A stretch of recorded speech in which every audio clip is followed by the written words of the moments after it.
ರೈತರ ಸಮಸ್ಯೆಗಳಿಗೆ ರೈತನೇ ಜಾಗೃತವಾಗಲಿ ಅಂತ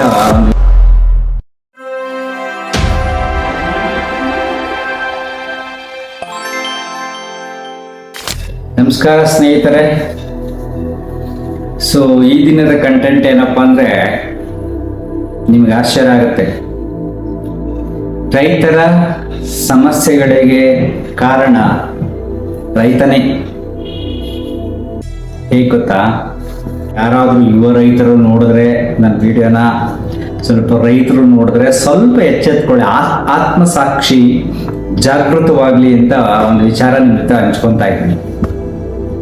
ನೋಡ್ರಿ, ಎಷ್ಟೊಂದು ಸೊಗಸಾಗಿದೆ ಅಂದ್ರೆ ನೀವು ಯೋಚನೆ ಮಾಡೋದಿಲ್ಲ, ಎಲ್ಲ ಹೇಗೆ ಮರ್ತ್ಬಿಡ್ತೀರ. JDS ಏನ್ ಮಾಡಿದ್ರು, BJP ಜೊತೆ ಸೇರ್ಕೊಂಡು ಸರ್ಕಾರ ಮಾಡಿದ್ರು. ಅದೇ JDS ಏನ್ ಮಾಡಿದ್ರು, ಕಾಂಗ್ರೆಸ್ ಜೊತೆ ಸೇರ್ಕೊಂಡು ಸರ್ಕಾರ ಮಾಡಿದ್ರು. ಕಾಂಗ್ರೆಸ್ನವರು BJP ಬಂದ್ರು, BJPನವರು ಕಾಂಗ್ರೆಸ್ ಹೋದ್ರು, ಅಲ್ಲಿಯವರು ಇಲ್ಲಿ ಹೋದ್ರು, ಎಲ್ಲ ಹೋದ್ರು. ಯಾಕೆ ಹೋದ್ರು? ಅದಕ್ಕೆಲ್ಲ ಕಾರಣ ಯಾರು ಗೊತ್ತಾ? ನಮ್ಮ ರೈತರು. ರೈತ ದೇಶದ ಬೆನ್ನೆಲುಬು. ಎಲ್ಲ ಕಡೆ ರೈತಾಪಿ ಜನ ಜಾಸ್ತಿ ಇದ್ದಾರೆ, ರೈತರು ತುಂಬಾ ಚೆನ್ನಾಗಿದ್ದಾರೆ. ಯಾರು ಒಂದಾಗಿಲ್ಲ. ರೈತ ಸಂಘಗಳನ್ನು ಮಾಡ್ಕೊಂಡು ಸ್ವಲ್ಪ ಜನ ಅಲ್ಲಿ ಓಡಾಡ್ತಾರೆ, ಒಂದೆರಡು ಸೀಟ್ ಗೆದ್ದಿರ್ಬೋದು. ನೀವು ರೈತರ ಸಮಸ್ಯೆಗಳು ಹೋಗ್ಬೇಕು ಅಂದ್ರೆ ಎಲ್ಲ ಹಳ್ಳಿಯಲ್ಲೂ ರೈತರುಗಳು ಒಂದಾಗಬೇಕು. ಒಂದಾಗೋದಿಲ್ಲ. ಒಂದು ಹಳ್ಳಿನಲ್ಲಿ ಒಂದು 200 ಜನ ಇದ್ರೆ ಅಲ್ಲಿ 3-4 ಪಕ್ಷಗಳಿರ್ತವೆ. ಚಿಂತನೆ ಮಾಡೋದಿಲ್ಲ. ನಮ್ಮ ಸಮಸ್ಯೆಗಳು ಇಷ್ಟೊಂದಿದೆ, ಅದ ಬಗೆಹರಿಬೇಕಾದ್ರೆ ನಾವು ಒಂದಾಗಬೇಕು ಅಂತ ಅಟ್ಲೀಸ್ಟ್ ಮಿನಿಮಮ್ ಒಂದು 50 ಜನ ರೈತರ ಸಂಘದಲ್ಲಿರ್ತಕ್ಕಂಥ ಒಳ್ಳೊಳ್ಳೆಯವ್ರನ್ನ ಸೆಲೆಕ್ಟ್ ಮಾಡಿ MLAಗಳು ಮಾಡಿ. ಮಿನಿಮಮ್ 50 ಜನ. ಆಗ ನೋಡಿ ರೈತರು ಹಿಂದ್ಗಡೆ ಹೇಗೆ ಬರ್ತಾರೆ ಅಂತ. BJPನೂ ಬರುತ್ತೆ, ಕಾಂಗ್ರೆಸ್ ಬರುತ್ತೆ, ದಳನೂ ಬರುತ್ತೆ, ಎಲ್ಲ ಅವ್ರು ಹೇಳ್ದಂಗೆ ಕೇಳ್ತಾರೆ. ಆಗ ನಿಮ್ಮ ನೀರಾವರಿ ಸಮಸ್ಯೆಗಳು, ಬೇರೆ ಬೇರೆ ಏನು ಸಮಸ್ಯೆಗಳು ಎಲ್ಲವನ್ನು ಪಟ್ಟಿ ಮಾಡಿ ಈ ಸಮಸ್ಯೆ ಬಗೆಹರಿಸಿದ್ರೆ ಮಾತ್ರ ನಾವು ನಿಮ್ಗೆ ಸಪೋರ್ಟ್ ಮಾಡ್ತೀವಿ ಅಂತ ಹೇಳಿ. ಆಗ ನೋಡಿ ಕತೆ ಹೆಂಗಾಗುತ್ತೆ. ನಾವು ಒಂದು ಹಾಗೆ ಎಲ್ಲ ಛಿದ್ರ ಆಗ್ಬಿಟ್ಟಿರ್ತೀವಿ. ಹಣ ಅಂತ ದಿನಗಳು ಹೋಗೋದು, ಇನ್ನೊಬ್ಬ ಯಾವುದೋ ಜಾತಿ ಹೆಸರು ಹೇಳ್ಕೊಂಡು ಹೋಗೋದು, ಇನ್ನೊಬ್ಬನಿ ದುಡ್ಡಿನ ಆಸೆಗೆ, ಅಧಿಕಾರದ ಆಸೆಗೆ, ಚಿತ್ರಪಲ್ಲರ ಮೆಂಬರ್ ಆಗಕ್ಕೆ, ಅದ್ರಲ್ಲಿ ಕಾಸು ಮಾಡಕ್ಕೆ, ಹಿಂಗಾಗ್ಬಿಟ್ಟು ಎಲ್ಲ ಮನಸ್ಸುಗಳು ಕಲುಷಿತವಾಗ್ಬಿಟ್ಟು ರೈತ ನೇಗಿಲ ಯೋಗಿ ಆಗಿಲ್ಲ, ಅವನು ಒಂದಾಗಿಲ್ಲ, ಅವನ ಸಮಸ್ಯೆ ಬಗೆಹರಿಸ್ಕೊಳಕ್ಕೆ ಶಕ್ತಿ ಬಂದಿಲ್ಲ, ಎಲ್ಲರ ಹತ್ರ ಹೋಗಿ ಭಿಕ್ಷೆ ಬೇಡೋ ಕಾಲ ಬಂದಿದೆ. ಯಾಕೆ ಈ ದೇಶದಲ್ಲಿ ಯುವಕರು ಒಂದಾಗಲ್ಲ? ಪಕ್ಷಾತೀತವಾಗಿ ಯಾವುದೇ ಪಕ್ಷಗಳ ಬಗ್ಗೆ ಚಿಂತನೆ ಮಾಡದೆ ಎಲ್ಲ ಪಕ್ಷಗಳ ಬಿಟ್ಟಾಕಿ ನಿಮ್ಮ ಶ್ರೇಯೋಭಿವೃದ್ಧಿಗೆ ನೀವು ಯೋಚನೆ ಮಾಡಿ.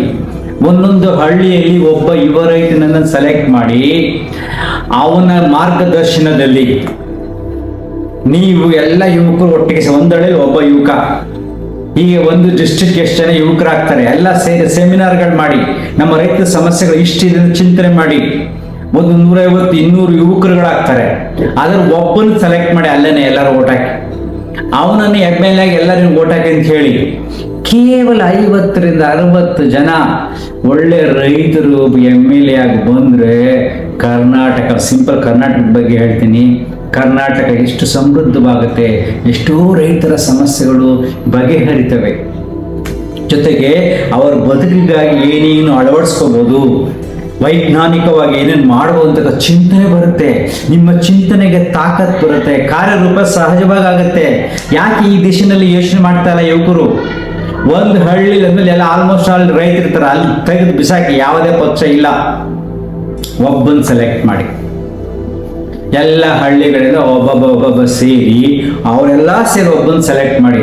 ಆಗ ನೋಡ್ರಿ ಹೆಂಗ್ ಎದುರ್ಕೋತಾರೆ ರಾಜಕೀಯ ಪಕ್ಷಗಳಂತ. ಸೊ ಅದಕ್ಕೆ ನಾನು ಹೇಳ್ತಾ ಇದ್ದೀನಿ ವಿಡಿಯೋದಲ್ಲಿ, ಇನ್ನು ಬೇಕಾದಷ್ಟಿದೆ, ನೀವು ಬೇಕಾದ್ರೆ ಯುವಕರು ಕಾಂಟ್ಯಾಕ್ಟ್ ಮಾಡಿ ಐಡಿಯಾಗಳು ಕೊಡ್ತೀನಿ ಹೆಂಗ್ ಮಾಡಬೇಕು ಅಂತ. ನಮ್ಮ ರೈತರ ಸಮಸ್ಯೆಗಳಿಗೆ ರೈತ ಮಕ್ಕಳೇ ಕಾರಣ. ಒಳ್ಳೆ ಯುವಕರು ಇರ್ತಾರೆ, ವಯಸ್ಸಾಗಿರೋ ಸುಮ್ಮನೆ ಚಿಲ್ಲರ ಪರ್ರೆ ಕಾಸು ನಾಸ್ಕ ಹಣ ಅಂತ ಹಿಂದ್ಗಡೆ ಹೋಗ್ತಿರ್ತಾರೆ.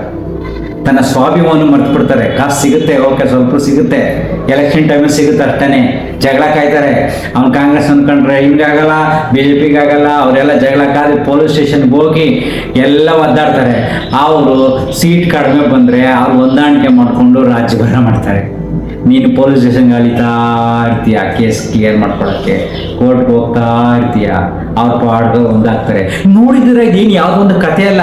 ನೋಡಿದ್ರು ಯಾಕೆ ನಮ್ಮ ಯುವಕರಿಗೆ, ರೈತ ಮಕ್ಕಳಿಗೆ ಬುದ್ಧಿ ಬಂದಿಲ್ಲ?